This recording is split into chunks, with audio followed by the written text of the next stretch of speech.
नमस्कार दोस्तों, आज की प्रस्तुति में हम लोग मामा शकुनी के बारे में जानेंगे और यह भी देखेंगे कि मामा शकुनी को मृत्यु बाद स्वर्ग क्यों मिला। महाभारत भारतीय पुराणों और इतिहास का एक महत्वपूर्ण हिस्सा है जिसमें कई चरित्रों की कहानियां और उनकी विशेषताएं दी गई हैं। इनमें से एक प्रमुख और विवादास्पद चरित्र है शकुनी, जिन्हें मामा शकुनी के नाम से भी जाना जाता है। शकुनी कौरवों के मामा थे और उन्होंने महाभारत के युद्ध में एक महत्वपूर्ण भूमिका निभाई। लेकिन उनके द्वारा किए गए कार्यों के बावजूद उनके स्वर्ग प्राप्ति की कथा एक रहस्यमय और गहन चर्चा का विषय है। शकुनी गांधार देश के राजा थे और धृतराष्ट्र की पत्नी गांधारी के भाई थे। उनकी कुशाग्र बुद्धि और चतुराई के कारण वे अपने समय के प्रमुख राजनीतिज्ञों में से एक थे। उनके जीवन का प्रारंभिक भाग विशेष रूप से शांत और सुखद था, लेकिन उनके परिवार के साथ हुई एक घटना ने उनके जीवन को पूरी तरह से बदल दिया। शकुनी के परिवार को हस्तिनापुर के राजा धृतराष्ट्र ने कैद कर लिया था, जिससे शकुनी के परिवार ने भूख से दम तोड़ दिया। शकुनी के परिवार के साथ धृतराष्ट्र और भीष्म द्वारा किए गए अन्याय ने शकुनी को क्रोध और प्रतिशोध की आग में झोंक दिया। गांधारी का विवाह धृतराष्ट्र से हुआ था, जो जन्म से अंधे थे। यह विवाह गांधार के राजा और उनके परिवार के लिए असहनीय था। इस विवाह के बाद गांधारी ने अपने पति के साथ न्याय करने के लिए अपनी आंखों पर पट्टी बांध ली।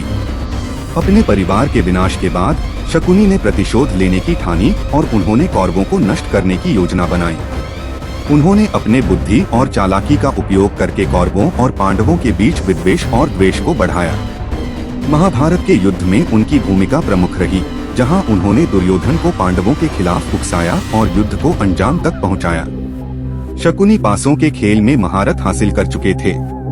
उनके पासों में विशेष शक्ति थी जो हमेशा उनके पक्ष में रहती थी। कहा जाता है कि शकुनी के पास मायावी शक्तियां थीं। वे अपनी माया से दूसरों को भ्रमित कर सकते थे और अपने पक्ष में स्थिति को बदल सकते थे। शकुनी की सबसे बड़ी विशेषता उनकी चालाकी और रणनीति थी। उन्होंने दुर्योधन और कौरवों को पांडवों के खिलाफ करने के लिए कई योजनाएं बनाई। उन्होंने कौरवों के साथ मिलकर जुए के खेल में पांडवों को हराने की योजना बनाई, जिससे पांडवों को वनवास जाना पड़ा और द्रौपदी का चीरहरण हुआ। शकुनी ने हर कदम पर अपनी चतुराई और मक्कारी का प्रदर्शन किया। शकुनी का अंतिम उद्देश्य कौरवों का विनाश था। वे जानते थे कि उनके चालों का परिणाम महाभारत का विनाशकारी युद्ध होगा, फिर भी उन्होंने अपने प्रतिशोध की भावना के चलते यह सब किया। कहा जाता है कि शकुनी को अपने कर्मों का फल मिला और उन्होंने मोक्ष प्राप्त किया। उनके जीवन और मृत्यु का रहस्य यही था कि उन्होंने जो भी किया वह अपने परिवार और बहन के प्रति अन्याय का बदला लेने के लिए किया। महाभारत के युद्ध के अंत में जब पांडवों ने कौरवों को पराजित किया, तब शकुनी को भी युद्ध के मैदान में मारा गया। लेकिन उनकी मृत्यु के बाद भी उनके कर्मों का फल नहीं रुका। यह माना जाता है कि उनके द्वारा किए गए कार्यों के कारण वे नरक में नहीं गए, बल्कि उन्हें स्वर्ग में स्थान मिला। यह एक विवादास्पद और रहस्यमय तथ्य है, जिसे कई धार्मिक ग्रंथों और कहानियों में बताया गया है। शकुनी को स्वर्ग प्राप्ति का मुख्य कारण उनके कर्मों के पीछे छिपे उद्देश्य और उनका दार्शनिक दृष्टिकोण है। यह माना जाता है कि उन्होंने अपने परिवार के साथ हुए अन्याय का प्रतिशोध लेने के लिए यह सब किया। उनके कार्यों के पीछे एक महान उद्देश्य था जो उन्होंने अपने परिवार के सम्मान और न्याय के लिए किया। इसी कारण से उन्हें स्वर्ग प्राप्ति हुई। धार्मिक दृष्टिकोण से देखा जाए तो महाभारत के सभी चरित्रों के कार्यों का मूल्यांकन उनके अंतर्निहित उद्देश्यों और उनके धर्म के पालन के आधार पर किया जाता है। शकुनी ने अपने धर्म के प्रति निष्ठा और अपने परिवार के प्रति सम्मान को बनाए रखा। उन्होंने अपने परिवार के विनाश का प्रतिशोध लेने के लिए जो भी किया वह उनके दृष्टिकोण से सही था।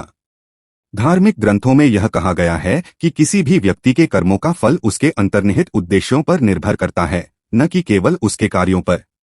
सामाजिक दृष्टिकोण से भी देखा जाए तो शकुनी के कार्यों को केवल बुराई के रूप में नहीं देखा जा सकता। उनके द्वारा किए गए कार्यों के पीछे एक सामाजिक और पारिवारिक उद्देश्य था। उन्होंने अपने परिवार के सम्मान और न्याय के लिए अपने जीवन को दांव पर लगाया। उनके कार्यों ने महाभारत के युद्ध को एक नई दिशा दी और उनके द्वारा किए गए कार्यों ने समाज में एक महत्वपूर्ण संदेश छोड़ा। शकुनी का चरित्र महाभारत में एक विवादास्पद और रहस्यमय भूमिका निभाता है।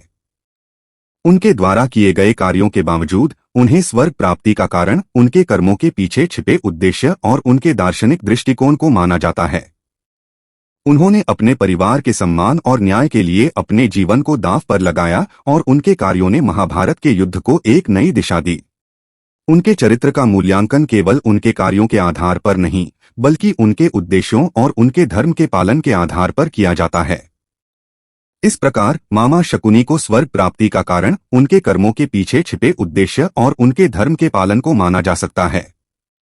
ऐसे और वीडियो देखने के लिए आप हमारे चैनल को लाइक और सब्सक्राइब जरूर करें।